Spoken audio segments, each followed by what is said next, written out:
If I was to describe my experience while playing Reka, I would say that it's like settling in with your favorite book and losing all sense of anything else. The immersion was incredible. For the minute you spawn in, you realize that visually, this is something different. The scenery makes heavy use of muted colors, and the trees are set to fall with the seasonal winds always blowing. The storyline moves quickly as you are a young wannabe witch in search of the infamous Baba Jaga, who initially threatens to eat you if you fail to follow her instructions. But before the first map is done, you'll have made a really good friend, if not a little bit quirky, that gives you tips and gifts that help you out along your way. This game is early access, so things can change.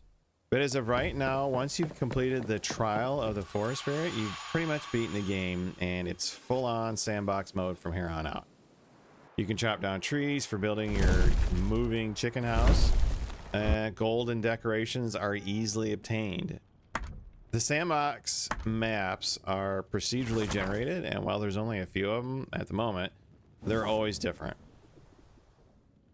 Navigating the game. I found the user interface to be fairly straightforward. You can get lost in all the building options. I wouldn't go as far as to say that it's difficult. It's just one of those things that you'll get better as the longer you go with it. Each map, navigation map, is circular, and I quickly learned that it was good to check on it regularly. There are paths to follow, but a lot of the good stuff is off the beaten path, so you really need to keep an eye on your navigation map. One thing that did throw me, though, a little was for the food crafting. I spent forever looking for recipes to unlock, but Reka doesn't work like that. Recipes are simply discovered by putting 3 random ingredients into the oven, after you put wood in it, and seeing if actually it makes something.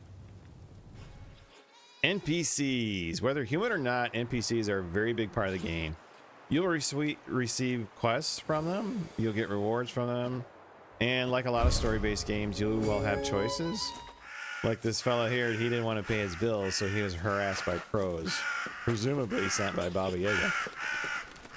And speaking of crows, they are a huge part of the experience. I love the way they fetch things for you, or the way they fly along beside you, especially when you're running. It's a unique element to the game, and I really appreciated it. One point on that, though, when you get to the trial of Forest Spirit, you may see a message that says not enough room. That's very misleading. What it should say is inventory full. I spent 20 minutes trying to figure this out, which unfortunately killed the immersion for, you know, what was the equivalent of a boss fight. Bugs and future gameplay. As I mentioned before, this game is early access, meaning it's a work in progress. And if that's not enough, they're actually an indie company on top of that. I doubt very seriously that they had a huge mega budget to work with, like, you know, all the competitors. But what they may have lacked in budget, they certainly made up with passion. This game for me was just an amazing experience. I really enjoyed my time in this Slavic sort of setting. I love the way it moved. But that being said, you are going to encounter the occasional bug. For example, I jumped on the Halloween release the day it came out just so I could see the new ghost, which for the record did not disappoint. But when it came to interact with it, I gave it black salt instead of what I should have, and the game locked up on me. I could see the arrow as like, you know, put something here, but no matter what I tried, I couldn't move forward, so I ended up abandoning that map and trying the next one, which I immediately got it to work. So just be aware, you are going to encounter the occasional bug. Should you play? If you're the kind of person that just lives for PvP, then this game is clearly not for you. If you like story games or puzzle games or building games, then Reka definitely does have something for you. But I think the individual that I would most recommend this game to is the one who's looking for some solo me time. If you just want to chill over a short break and you don't want to get into a huge commitment, then Reka is a really good fit. Don't get me wrong, you can spend forever building and decorate your Howl's moving castle.